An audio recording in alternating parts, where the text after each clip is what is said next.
ओम गणेश हर हर महादेव। अब इस बार एक बहुत दुविधाजनक योग संयोग बन रहा है और बहुत लोग कंफ्यूज हो रहे हैं किस विषय में। तो इस बार विजया एकादशी व्रत है और दूसरे ही दिन तुरंत ही शनि प्रदोष है। तो बहुत लोगों ने यह प्रश्न पूछा है कि गुरुजी इसका थोड़ा सा शंकाओं का समाधान कीजिए, क्योंकि इस बार दूसरे दिन तुरंत द्वादशी तिथि नहीं है, कुछ जगह पर क्षय है, कुछ क्षेत्रों में उसकी वृद्धि है। लेकिन मूल बात यह है कि 13 फरवरी को शुक्रवार है और उस दिन एकादशी है।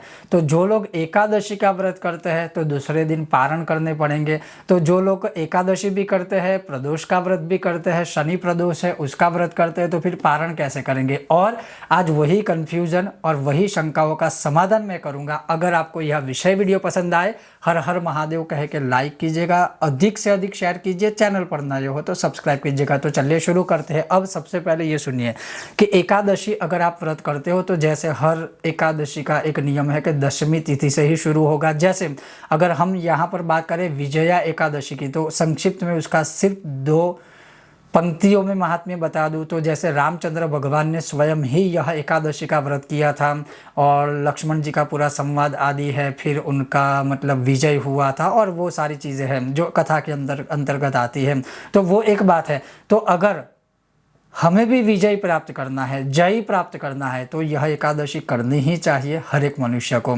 अब बात यह है कि दशमी तिथि से ही एकादशी का व्रत आरंभ होता है। कैसे? अब मैं यहाँ पर दशमी युक्त एकादशी शब्द का प्रयोग नहीं कर रहा हूँ, लेकिन जब एकादशी का व्रत करना है तो अगले दिन अर्थात दशमी तिथि में आपको सात्विक भोजन करना है, भूमि शयन करना है और ये सारी चीज़ों का ध्यान रखना है। तो दशमी को आप ये सात्विक नियमों का पालन करें, फिर 13 फरवरी को एकादशी का व्रत करें और एकादशी का व्रत करने के बाद जो 14 फरवरी शनि प्रदोष है, प्रातःकाल 6:30 बजे से लेकर के देश काल के अनुसार 8 साढ़े 8 के बीच जो है पारण खोलना है। अब यहाँ पर सबका प्रश्न है कि अगर हम प्रदोष करेंगे तो फिर कुछ खाना नहीं खा पाएंगे, तो पारण करें कैसे। तो एक ऑप्शन ये है कि एक विकल्प ये है कि आप एकादशी और शनि प्रदोष का दोनों का पारण है वह आप 15 फरवरी को कर सकते हो। जिस समय पर आप शनि प्रदोष का पारण करते हो या 15 फरवरी को, तो वो कर सकते हैं। अगर वो नहीं करना है तो एक जो लिखित रूप में शास्त्रों में है कि ऐसे योग जब बनते हैं तो आपको एकादशी का पारण दूसरे ही दिन कर लीजिए।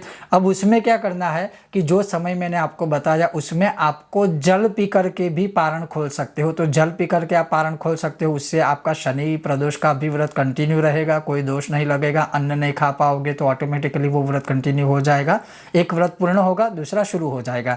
दूसरा विकल्प ये है कि आप फल खा सकते हो। शनि प्रदोष में या कोई भी व्रत में फलाहार तो हम कर सकते हैं, लेकिन सिर्फ फल खा करके।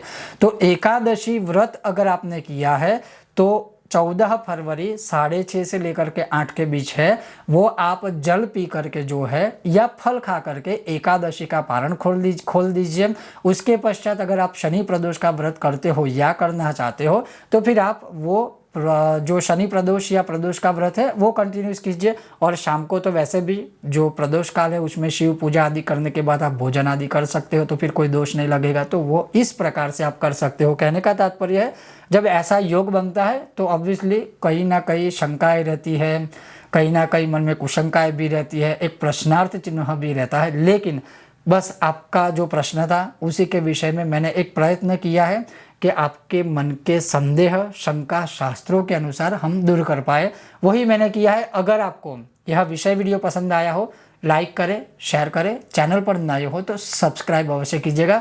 बहुत जल्द मिलते हैं नए विषय वीडियो के साथ, तब तक आप देखते रहिए कर्मकांड बाय आनंद पाठक मेरे साथ। ओम गणेश हर हर महादेव।